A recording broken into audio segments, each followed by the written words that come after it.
Hi, I'm Alan.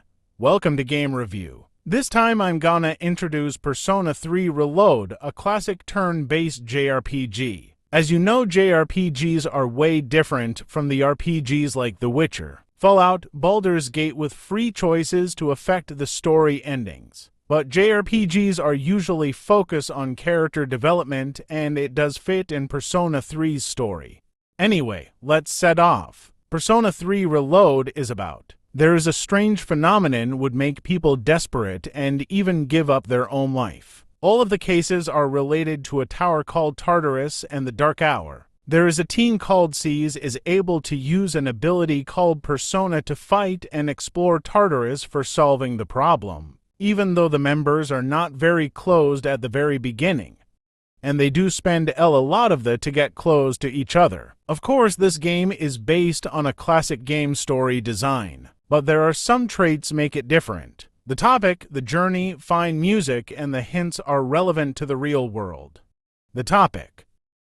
There's one question had been asked at the beginning even though it's not manifest. What's the meaning of life? It's not only a serious existentialism question, but also an eternal one to us for exploring the struggle to lead an authentic life despite the apparent absurdity or incomprehensibility of the universe. Living in the moment is one of the rarest things that we'll do in the modern world. We have plenty of devices, technologies as assistances for improving our work. But living in the moment is staying away from us. We have new technologies for saving our time, browsing the pages on the internet or watching the videos on YouTube with double play speed. But we seldom focus on the things that we should pay attention, like reading the terms and conditions before agreement. Like the reason why South Park Human Centipede episode happened, or spending time with the family, friends, and those ones who we care. Life is a train that we can't go back since it had set off. There are plenty of philosophers have talked over the eternal question, but the most close to this game is Martin Heidegger in my opinion.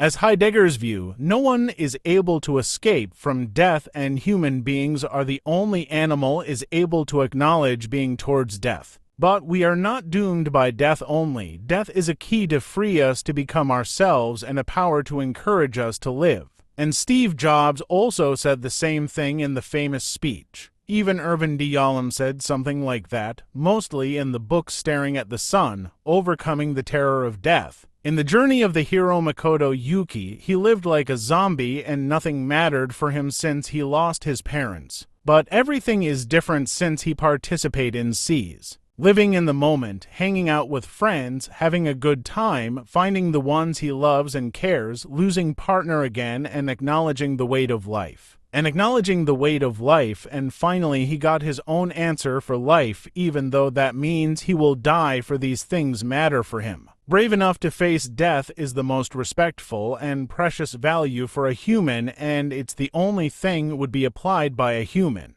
The journey. The journey of Makoto is also like the 22 major arcana cards in the game. As Carl Jung said, major arcana is one of the tools that we can communicate with unconscious world. Each major arcana card is representing a stage of life. We set off from the full and reached the world as terminal. We met people in the game even though they don't explore Tartarus. And each person is standing for a major arcana card. We also learned the meaning of it with getting connection. And based on Carl Jung's definition persona dramaturgy of Irving Goffman. In the process we learn how to use persona and act properly for make our own associations with people and society. For life, we are travelers and there's nothing will left if death comes. But it doesn't mean we don't struggle. In the process we will find something matters, and I call the right is freedom. And the last part is benefits and defects for this game. Benefits.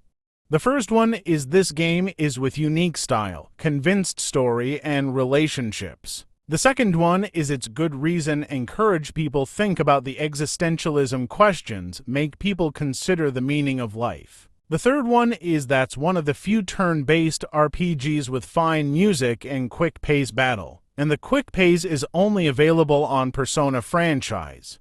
Defects.